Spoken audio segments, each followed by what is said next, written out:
Ang sabi ng mga kongresista, mga senatong at congressman, marami naman daw pera, reserves ang PhilHealth, 97 billion, at itong ang dahilan kung bakit yung ibang pera ay binabalik sa national government. Mali po yan. Bakit nyo tatanggalin yung government subsidy? Yung government subsidy nga, ang nagbibigay buhay dun sa universal healthcare. Dahil kung wala yung government subsidy yan, balik na naman tayo doon sa medical insurance na ang mga benepisyong maibibigay lang ng PhilHealth ay limitado doon sa kontribusyon ng mga miyembro niya.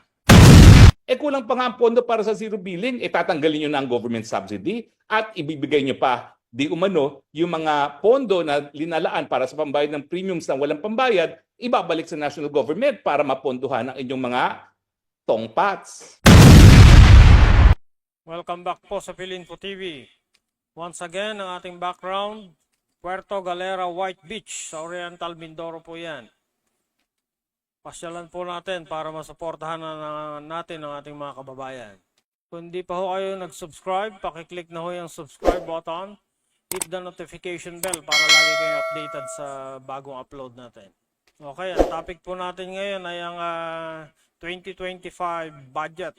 At isa nga sa pinag-uusapan ay ang zero budget ng PhilHealth. Ano nga ba ang epekto nito? Tataas ba ang hulog sa